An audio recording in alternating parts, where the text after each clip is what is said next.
11,000 கோடி லாபம் வந்திருக்கு அரசாங்கத்துக்கு. அப்படின்னா என்ன அர்த்தம்? 11,000 கோடியை இவங்க கொள்ளையடிக்கிறத டிஎம்கே மந்திரிகள் கொள்ளையடித்ததை காப்பாற்றிருக்காங்க. 11,000 கோடி அரசு கஜானாவில் சேர்த்துருக்காங்க.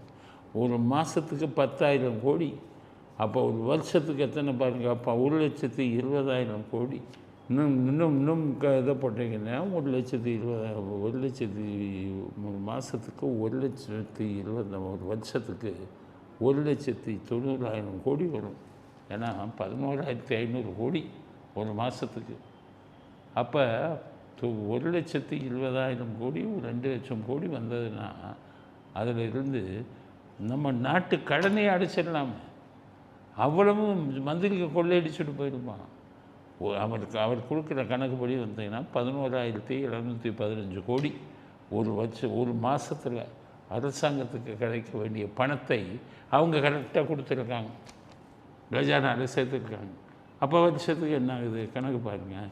இதை பூரா நீங்கள் கொண்டு வச்சுட்டு போன பணம் தான். இதை பூரா நீங்கள் இந்த மந்திரிக்கு பூரா கொள்ளையடித்த பணம், கொள்ளையடிக்க வேண்டிய பணம். அந்த பணத்தை பூரா அரசு கஜானாவில் சேர்த்துருக்காரு. இப்போ இன்னொரு விஷயம் என்னென்னு கேட்டிங்கன்னா, 11,715 கோடியை நீங்கள் மிச்சப்படுத்தி அரசு கஜானாவில் சேர்த்துருக்கிறார். பெரிய சாதனை. இதுவரை யாரும் செய்யலை, யாருமே செய்யலை. எம்ஜிஆர் கூட செய்யலை. எம்ஜிஆர் சத்துணவு வரும்போது பணத்தை வாங்கி வாங்கி சத்துணவில் கொண்டு வந்தார், அவ்வளோதான். இது லஞ்சமாக வாங்குகிற பணம், அவ்வளோதான். அதுவும் லஞ்சமாக எம்ஜிஆர் சேர்த்ததும் இல்லை, மந்திரிக்கு வாங்கின லஞ்ச பணத்தெல்லாம் கொண்டு போய் சேர்த்தார்.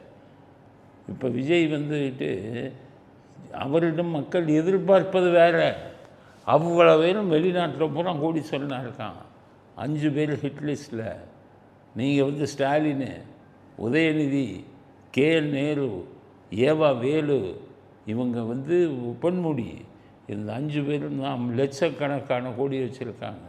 அத்தனை மந்திரிகளையும் நீங்கள் கைது பண்ணி அவங்ககிட்ட இருக்கிற அத்தனை பணத்தையும் மீட்டு மக்களுக்கு கொடுங்க. 10 லட்சம் கோடி கடன் போக மீதியை மக்களுக்கு சொன்னபடி மக்களுக்கு கொடுங்க. அதைத்தான் நாங்கள் எதிர்பார்க்குறோம். லஞ்சம் வரும், இன்னமே வாங்குகிற லஞ்சத்தை மட்டும் நீங்கள் நிறுத்தக்கூடாது, இனிமேல் லஞ்சமே வாங்கக்கூடாது, அது கரெக்டு, அதையும் எதிர்பார்க்குறோம். ஆனால் நாங்கள் மிகவும் எதிர்பார்ப்பது என்னென்னா, லஞ்சம் வாங்கின பணம் வெளிநாடுகளெல்லாம் கோடிக்கணக்காக இன்வெஸ்ட் பண்ணியிருக்கான், எல்லாம் கம்பெனி ஆரம்பிச்சிருக்கான். திமுக அமைச்சர்கள் எல்லாம் ஒவ்வொருத்தன் பேர்லேயும் ஒவ்வொரு கம்பெனி. அந்த கம்பெனியை கண்டுபிடிங்க, ஒட்டுமொத்த திமுக அமைச்சர்களையும் கைது பண்ணுங்க.